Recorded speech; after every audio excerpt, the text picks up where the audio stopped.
കേരള നവോത്ഥാന നായകരിൽ പ്രമുഖനായ പണ്ഡിറ്റ് കറുപ്പനെക്കുറിച്ചാണ് ഞാൻ പറയാൻ പോകുന്നത്. 1885 മെയ് 24-ന് എറണാകുളം ജില്ലയിലെ ചേരാനെല്ലൂരിലാണ് പണ്ഡിറ്റ് കറുപ്പൻ ജനിച്ചത്. കേരളത്തിലെ എബ്രഹാം ലിങ്കൺ എന്നറിയപ്പെടുന്ന സാമൂഹിക പരിഷ്കർത്താവാണ് പണ്ഡിറ്റ് കറുപ്പൻ. പണ്ഡിറ്റ് കറുപ്പന്റെ ബാല്യകാല നാമം ശങ്കരൻ എന്നായിരുന്നു. കൊച്ചി നാട്ടുരാജ്യത്തിൽ നിന്നുള്ള ആദ്യത്തെ സാമൂഹിക പരിഷ്കർത്താവും കൂടിയായിരുന്നു പണ്ഡിറ്റ് കറുപ്പൻ. അഴീക്കൽ വേലുവൈദ്യനായിരുന്നു പണ്ഡിറ്റ് കറുപ്പന്റെ ഗുരു.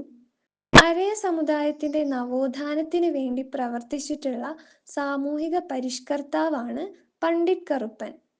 1907 പണ്ഡിറ്റ് കറുപ്പൻ അരയ സമാജം സ്ഥാപിച്ചു. പുലയ സമുദായത്തിന്റെ ഉയർച്ചയ്ക്കായി കെ.പി. വെള്ളോനോടൊപ്പം ചേർന്ന് 1913 പണ്ഡിറ്റ് കറുപ്പൻ സ്ഥാപിച്ച സംഘടനയാണ് കൊച്ചിൻ പുലയ മഹാസഭ. ജാതിക്കുമ്മി, ആചാരഭൂഷണം, ഉദ്യാനവിരുന്ന്, ബാലാകലേശം എന്നിവ പണ്ഡിറ്റ് കറുപ്പന്റെ പ്രധാന രചനകളാണ്.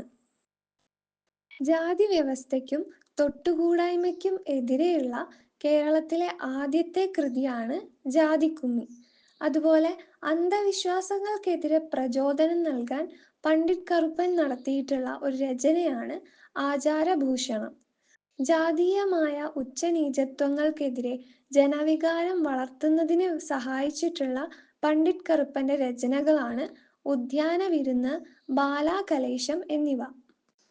അരയ സമുദായത്തെ പരിഷ്കരിക്കുവാനായി പണ്ഡിറ്റ് കറുപ്പൻ തേവരയിൽ സ്ഥാപിച്ചിട്ടുള്ള സംഘടനയാണ് വാല സമുദായ പരിഷ്കാരിണി സഭ.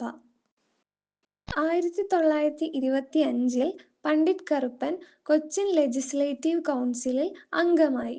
അതുപോലെ പണ്ഡിറ്റ് കറുപ്പൻ കല്യാണദായിനി സഭ കൊടുങ്ങല്ലൂരിലും, ജ്ഞാനോദയം സഭ ഇടക്കൊച്ചിയിലും, സുധർമ്മ സൂര്യോദയ സഭ തേവരയിലും സ്ഥാപിച്ചു.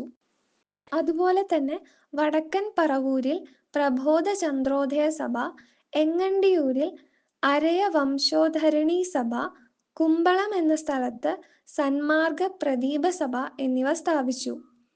അതുപോലെ ചട്ടമ്പി സ്വാമികളുടെ വേർപാടിൽ ദുഃഖിച്ച് പണ്ഡിറ്റ് കറുപ്പൻ രചിച്ച ഒരു കൃതിയാണ് സമാധി സപ്താഹം. 1938 മാർച്ച് 23-ന് പണ്ഡിറ്റ് കറുപ്പൻ അന്തരിച്ചു.